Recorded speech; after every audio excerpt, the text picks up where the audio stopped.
Hello. So a couple of weeks ago, I raised this shout out on LinkedIn where I asked people whether they would like to volunteer as an interviewee. An interviewee for the value proposition of my new program. So I'm in the process of developing the IntelliCoach Leader Academy. And that's a program to certify leaders as real coaches. And I've asked, and about 20 people answered. And I've held about 20 value propositions, the interviews, over 3 weeks. And this experimental video I created as a response to some queries I got about what are the things that I learned doing and running all these interviews. So here you go. So these are the 20 things I improved while running these value proposition interviews. And even that is an abbreviation. So bear with me while I'm trying new technology here as well, running this live. So the idea for the value proposition came from this book, Value Proposition Design. Brilliant book, very visual, from a German company called Strategizer. The idea for the interview was to validate before building. Validate the value proposition and understanding the jobs, the pains, and the gains of potential key customer groups. And the idea is really the jobs. What are the things that people are trying to do? And the pains are what makes it hard to accomplish those things. And gains, if you accomplish those jobs, what would you get out of it? And these are the core things that I asked people during those interviews. Now, what are the couple of things that I improved on along the journey? Because the first interview looked nothing like the last interview. So number one, well, I used the jobs to be done framework. And that's something which you just saw. The value proposition design is originating from that. Now, you might be familiar with Clayton Christensen, the late, unfortunately, Clayton Christensen. He made the jobs to be done idea very popular. One example that he used was he discovered or uncovered the real purpose, the job of a milkshake that people buy when they buy it on the way of a long commute. The job of that milkshake is to make a long commute less boring and give the commuters something to keep an extra hand busy. Yeah, and to make it more interesting. And products and services have certain jobs, and I really liked this principle and used it as a framework.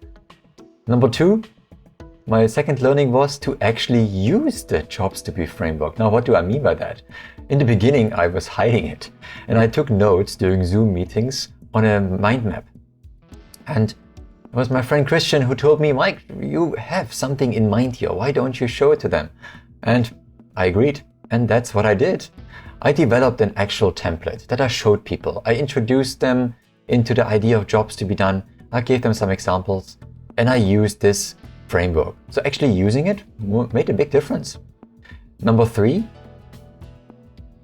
I capture the results in a very visual and seamless way.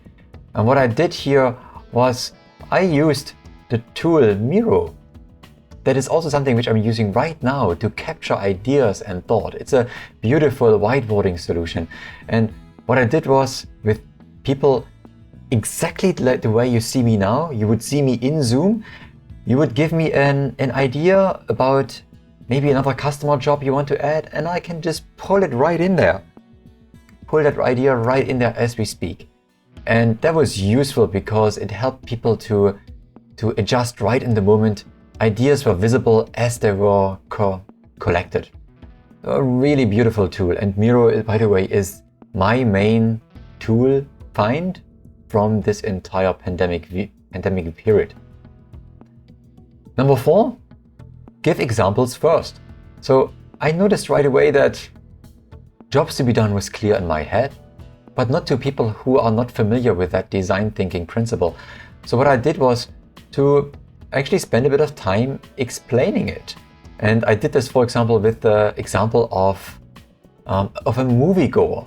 What drives a moviegoer? A moviegoer's jobs are, well, to get entertained, well, to relax. One of their jobs is to escape real life.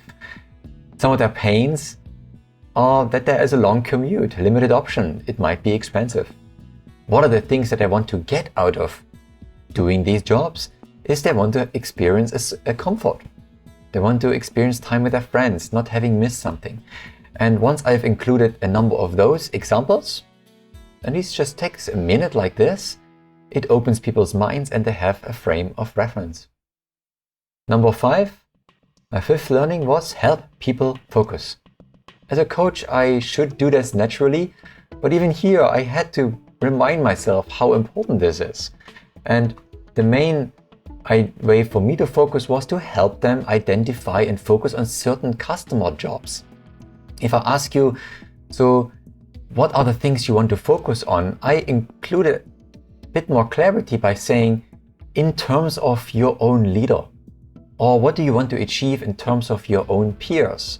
What are the things on an interpersonal level you want to achieve with your own team? And I've received feedback right away that, Mike, these 3 headlines, this is really helpful. This helps me focus. So let's keep doing that. Helping people focus is especially important when the interview lasts only 30 minutes. Next, number 6, keep improving the key questions. And as coaches, one of our main tools is listening, but also questions. And the questions I refined a lot. And here I'll tell you the key questions out of the refining process. To ask for jobs, in the beginning I asked them, what are you trying to achieve? But I ended up using something very specific. What are you trying to do with your stakeholders on an interpersonal level? And the word trying, for example, is very intentional and deliberate because it helps people uncover something which they have not achieved yet, but something which they really want. It helps people focus. Then, how do I ask about the pains? Well, I related it exactly to those jobs that I just mentioned. So the job that you just mentioned, what makes it hard to do that job?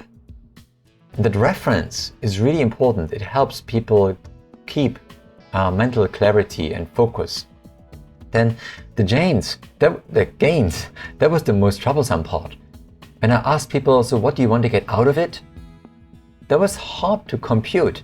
What eventually worked was that if I asked them, imagine you were successful in accomplishing these jobs. Let's say you got it done. What have you got? That was very clear. When I asked people, what have you got? Something like, almost like a material thing that they hold in their own hands, it became clearer to them. It became clearer. So I've asked these 3 questions. So number 7, stick to headlines. I've asked people for permission in the beginning of those sessions to draw headlines and to ask for permission to interrupt them even if I need more clarity. So I really brought people to in a collaborative process to phrase things in just 10 words or less. That's also something I use in workshops. So in the IntelliCoach Leader program, something that people gain is they become succinct. They become somebody who's comfortable using fewer words. And I often use the exercise in, what does that mean in 10 words or less? And I tried this as well in this exercise, and it helps people to focus. Number 8, I included a surprise stakeholder last.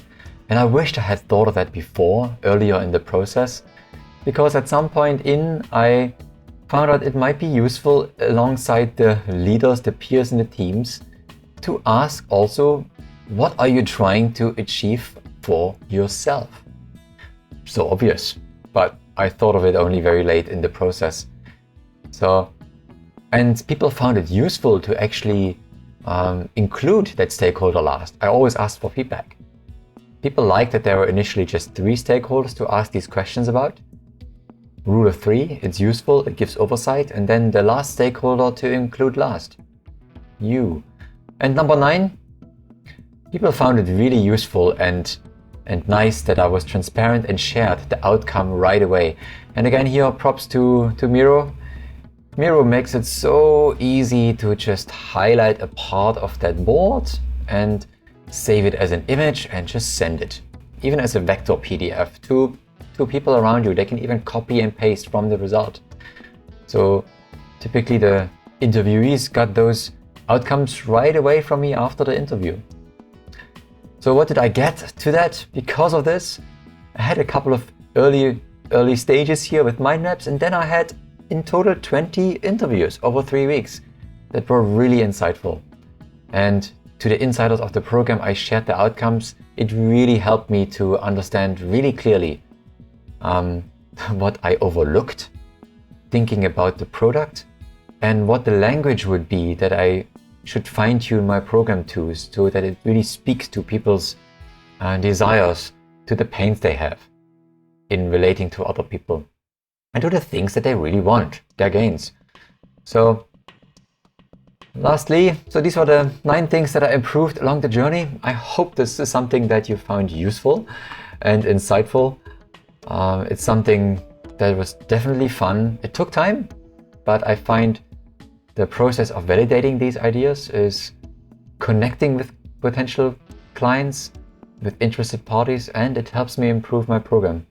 So any questions, let me know. If you want to know how I've done this video, let me know. I'm happy to share this. It's quite a journey, and it took me a couple of runs to record this video too. So this is Mike from IntelliCoach. I'll see you soon. Bye.